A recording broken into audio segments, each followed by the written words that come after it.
Welcome back to our channel, ladies and gentlemen.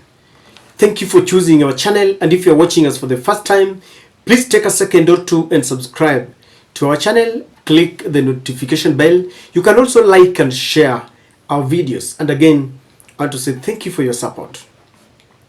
Tension is building between the office of the judiciary, led by Madam Martha Koome, and that of the Director of Public Prosecutions, Mr. Renson Ingonga. And this was displayed in the case that involves the former Nairobi Governor, Mike Sonko. And it was reported that the DPP fails to show up in court for hearing of 357 million graft case against Sonko. Apparently, Sonko, among other 16 co-accused, were taken to court on allegations that they squandered over 357 million shillings while he was serving as a Nairobi governor.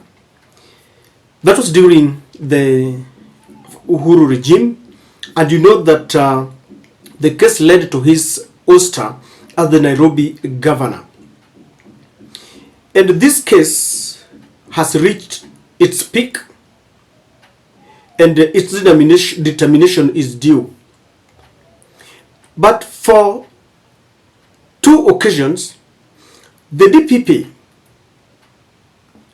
and the prosecution team have failed to appear before a honorable court because of this case. Something is reported there that Milimani Anti-Corruption Chief Magistrate Court was on Thursday, November 9th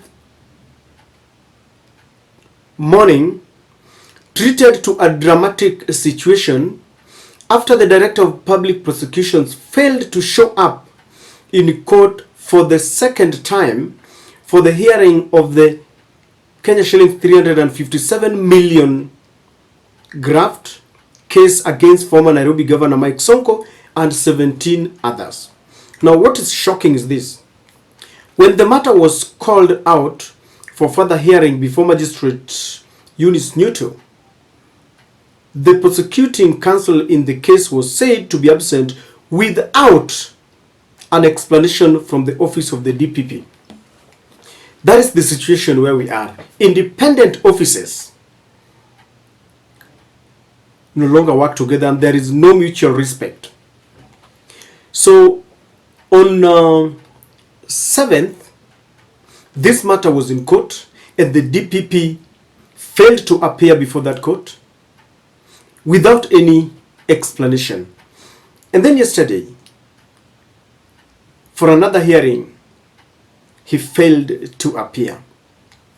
Now, it is explained that apparently the DPP wanted to withdraw the case against some of the 4 members who have been accused together with Sonko.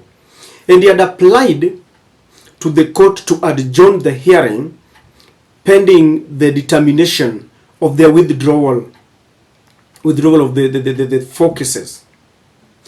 But the magistrate declined to adjourn the case, saying that inasmuch as the DPP had requested an adjournment, and that he wanted to withdraw cases against 4 other people there, the magistrate insisted that that cannot block the hearing of the entire case or of the other 13 members, because the magistrate noted that this is a case that is of public interest.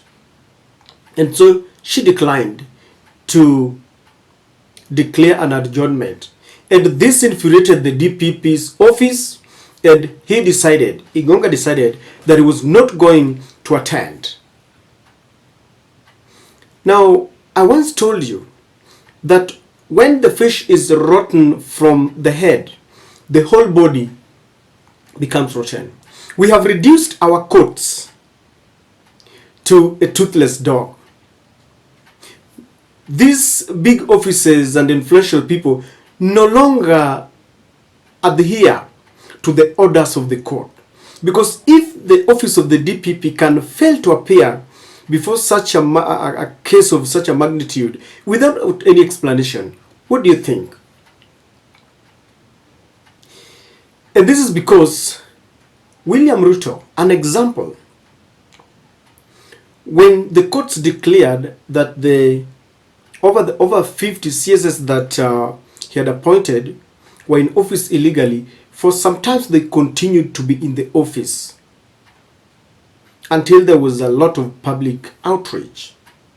And I remember during the demonstrations, Babu Owino was arrested, and when he was released on bond, as the team was trying to secure a bond, he was rearrested against the chagrin of the courts that ordered that Babu Owino be released. And this tells you that the executive has set a precedent that everyone will follow. But then, this is a ploy to rescue Mike Mbuvi Sonko. And this case is going to be dropped. Because if the prosecution is going the prosecutors are going to miss or fail to come for this, maybe for the third and fourth time, then this case will be dropped. And that begs the million-dollar question, why would William Ruto want to rescue Mike Sonko? What interest does he have with Mike Sonko? And I will tell you the reason why William Ruto would want to ensure that he rescues Sonko. You all know that William Ruto, it has been argued that he's never serious about fighting corruption. We have seen him going to rescue people who have been in jail, and he pardons them, and some of them have been appointed into big offices. People who had corruption cases in the Uhuru regime have been reincorporated into this government. Now, one of the reasons why Sonko is a very important politician in Ruto's camp is because of his influence in the Kamba politics. You cannot wish Sonko away. And William Ruto is trying to build his political base for 2027. And if there is one thing that is worrying him, is the Kalonzo's influence and how Kalonzo is in full grip of the Kamba voting bloc. And William Ruto believes that if he rescues Sonko, Sonko can help him split that vote. Even though this is something that I don't think is going to be a walk in the park, because Kalonzo has been identified and accepted by the Kamba voters as the kingpin there. But William Ruto still believes that Sonko might help him to divide and get a chunk of the Eastern Bloc. It is a matter that we wait and see. Number two, if Sonko is not going to help get a chunk of the votes, William Ruto is still trying very hard to get Kalonzo on his side, or to get Kalonzo to separate from Azimio and contest on his own. And one of the people who can be sent as emissaries are people like Mike Mbuvi Sonko. It can be very easy to send, because there's a brother to Sonko there, to try and woo him back to Ruto's side. And that is why he's trying to rescue Sonko, so that Sonko is a free man. It will be very easy for Sonko to maneuver his political ways when he is free. So William Ruto is looking at a situation where Sonko will be used to try and talk to Kalonzo to come back to Ruto's side. Number three is the campaigns. Sonko is a very rich politician, and he can help bankroll Ruto's campaigns. For those who understand what campaign entails, there are campaign materials, hotel bookings, fueling the vehicles and even donating some of the vehicles, and Sonko can easily do this because Sonko is still a rich man. You saw him the other day merrymaking during the Uhuru's birthday party.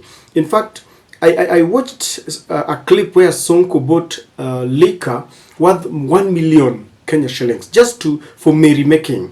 And that tells you that Sonko is very rich and William Ruto wants him on his side, because every presidential candidate would want people who are rich. That is why, all these businessmen, mabwenyenye, they always try to entice themselves to them. So that is another reason why he wants Sonko by his side. Number 3, and I think the last one, is to help him with the Hustler Nation. For the very period that Mike Sonko got into Nairobi politics, he started as a member of parliament in Makadara constituency, and he hosted bigwigs like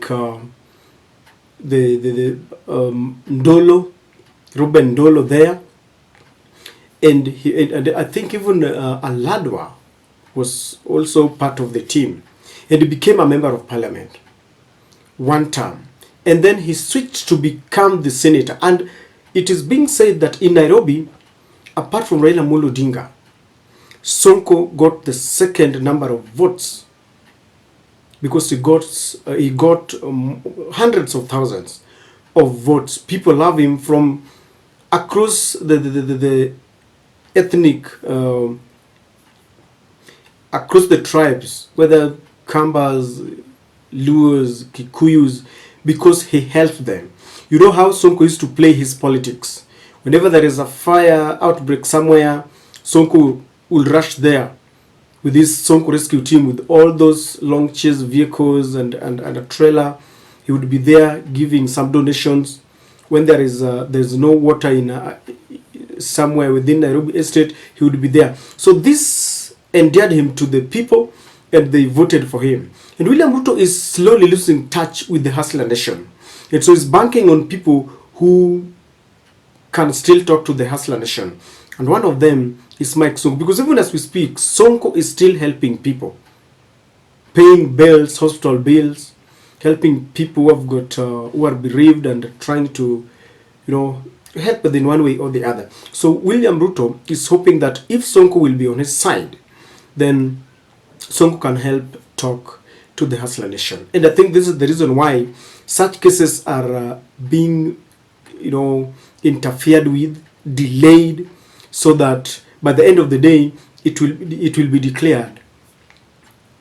It will be declared that this case is has got no base, and the judge will rule that due to lack of evidence or non-cooperation from the DPP, and there's nothing that can be done, if at all, it is from the top. And the judges they know that they will look at the nature of the case, and they know that this is interference from the top. And ladies and gentlemen, that is why I'm telling you that Sonko is a very important politician to William Samoei Ruto. I don't know what you think, but that is my take.